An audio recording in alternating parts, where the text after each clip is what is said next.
What is up, guys? Welcome back to the channel. I've got another Alliance War gameplay video for you, going up against Virtu Titans Fury.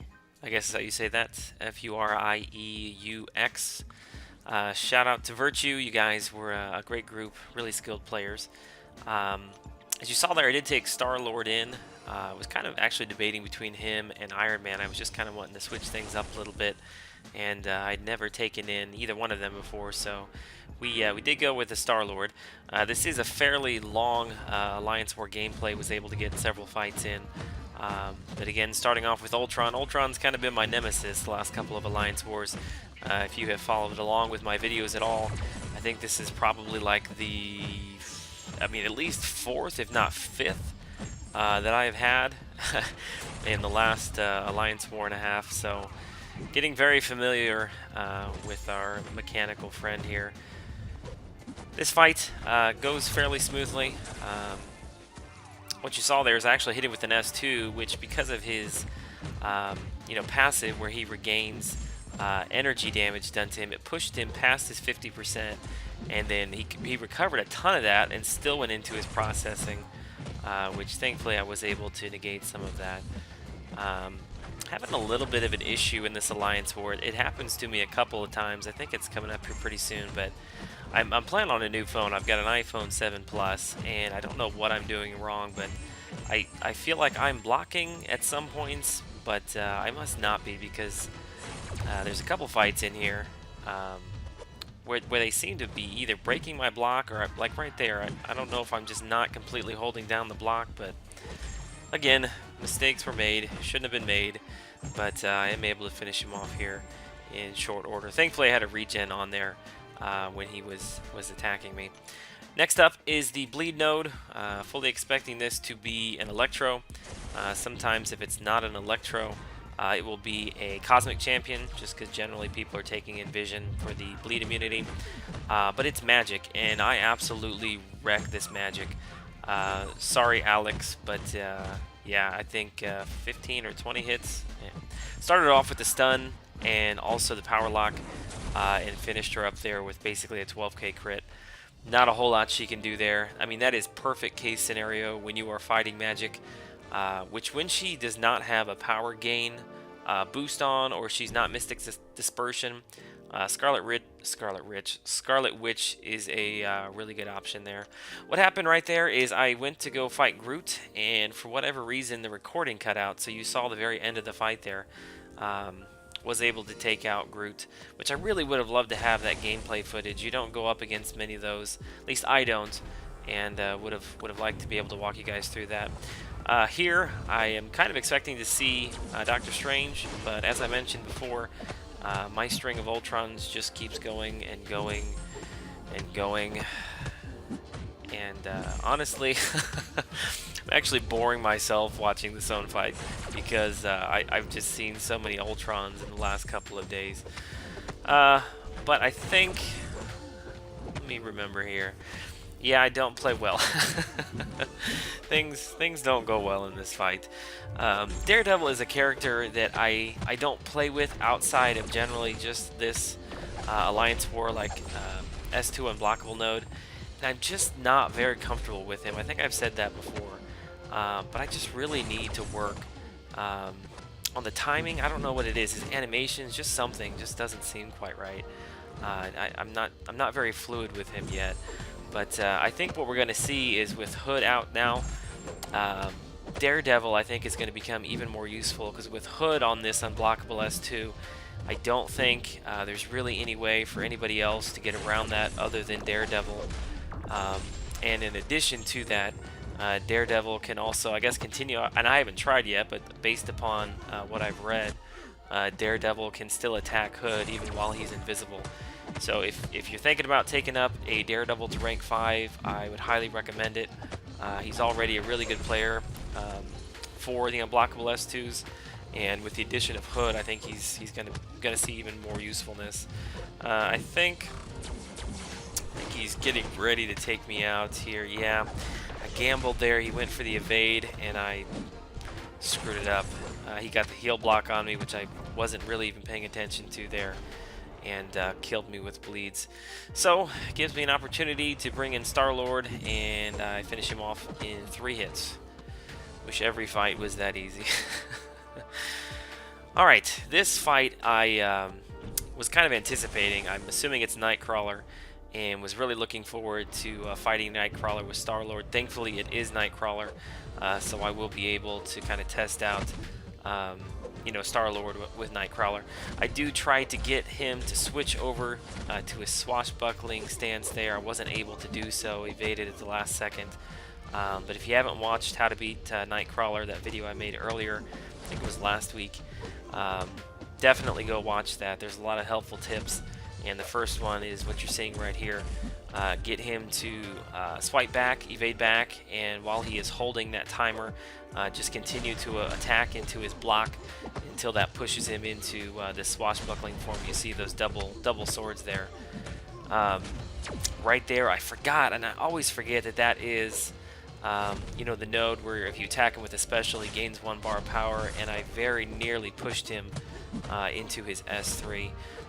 Right here, really wasn't paying attention. That was very, very close to me pushing him back into NeoFem form. Did lose my my streak there, my combo streak, which is unfortunate. That obviously is one of the key factors in being able to play Star-Lord correctly, is being able to take no damage and getting that combo meter up higher and higher. I think right here pretty soon I do make the mistake that I nearly made earlier, and I do push him back into his NeoFem form. So do be careful of that. You know, it's easy for me, yeah, it's right here, to kind of look back and pinpoint things and say you should do this and you should do that, but I make many of those same mistakes that I critique myself. So I was fairly happy with that. Star-Lord, for whatever reason, his character animations I really like. He's easy to intercept people. He just seems like a quick character, and I really like playing with him. Right here, I'm anticipating this is going to be a Cyclops, usually always is. I go ahead with the sale going on, pump another health potion into Scarlet Witch, and in my mind I'm thinking I'm going to power lock, I'm going to get a regen on. Didn't really consider with a 5-star and his health pool how much health he's going to be gaining from willpower, which honestly I still could have done okay if I would have got a health regen. But I got a little greedy on that stun node, tried to push another heavy, and really messed it up. This fight I'm really excited to be able to show you. Starts off fairly standard. I did put another health potion into Star-Lord as well, just because I didn't want to spend money on buying a revive. So I wanted to make sure that he made it through this fight, which I nearly screwed up. And I'm actually kind of glad that I did, because it forced me to use a tactic that I'm sure many people are aware of, but I just kind of wanted to reiterate it. Coming up here real quick, and I think it's his next special, I do a really poor job of evading. I don't know what it is about this node, but I mess it up all the time. So what I'm doing here is, unlike Electro, you know, if you attack Electro while he's blocking, you still take damage. But these Thorn nodes that are just, you know, regular characters outside of Electro, if you notice there, they do not take, or excuse me, you do not take any Thorn damage when you attack them while they're blocking. So what I'm doing here is I'm just evading back until I see him evade back. And as soon as he does that, if you go into attack, he's going to put up his block. 4 hits is what I'm getting in, and then I will go back. 1, 2, 3, 4, yep, and then evade back. I think I go ahead and just finish him off here. I was getting kind of antsy, didn't want to screw it up. But I put probably, I mean, I didn't go back and count, but you're talking probably 3,000 to 4,000 damage into him using his block, and I didn't take any damage. So if you're getting towards the end of the fight and you're low on health, and if attacking him is going to kill you, that's a really good tactic to use. Here, I get very, very lucky. There were several points in this match where she could have killed me. Right there, I pushed her into an S1 and S2, and she didn't hit Limber, which the odds of that are very, very low. I mean, normally that would have just about killed me right there. but I was able to somehow maneuver between two limbos. So she puts off one there, and I tried to wait as long as I could to attack her to try to hit her outside of limbo. Basically here, right there, I mean, if she would have got a limbo, I would have been dead. So there were 2 or 3 points in that fight, and usually they don't go my way, and that's why Magic really racks up the kills. I do go and try to fight Juggernaut here, which I couldn't remember if he was stun immune or not. He's not. So I go ahead, I buy another potion, which thank God that they had the sale going on. Otherwise, I would have spent about 500 units. I mean, I still think I spent about, I don't know, 150 to maybe 225. I think I bought 3 of those. But I've spent a lot of time fighting Juggernaut. I feel fairly comfortable with him. He's really just a fight that it just takes time to, I don't want to say master, but he's just very quick for his character size. He reminds me a lot of Venom. He was kind of the Venom before he came out, but his animations are a little bit deceiving. He's a lot quicker than you think. And the big thing here is just being able to time your blocks correctly to kind of maneuver in and out of his unstoppable phases. The big thing here is just to make sure that you don't get yourself backed into a corner without any way of getting out of it. He's kind of constantly on the attack, and any opportunity that you get to stun and push him back, and then also if he does evade back, it's not a bad idea to go ahead and run in and just get a few hits on him, even if he's blocking. That does actually push his character back. It may not be something you've ever considered before, but I think I do it, yeah, right here. Even though I'm not doing a ton of damage to him, I do it twice in a row there just to give myself a little breathing room because I'm anticipating that S2 coming out. I really have not been paying attention to see if he's got Mystic Dispersion or not. I'm assuming that he probably does. It didn't really affect me at all this fight. Unfortunately, I do think I get a little bit greedy here coming up pretty soon. Just missed the power drain. I really wasn't able to get my combo meter up very high. Was really hoping to get it over maybe 50, 60 and hit him with an S2, and it just didn't work out for me. Juggernaut is just, I think he's a fun character to play. Right there, I get greedy. I don't know what I was doing. I made probably 2 or 3 just stupid mistakes, and cost me several units in health potions. Basically, that is where the fight ended. We did kind of a poor job exploring this fight.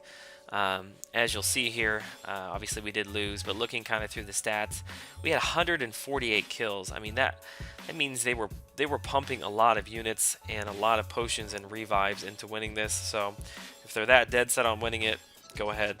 I did end up at number 1 overall, barely 4.7%. And I guess if I'm going to spend 300 units, I probably should be on top. But thankfully, I've got a few units to spare.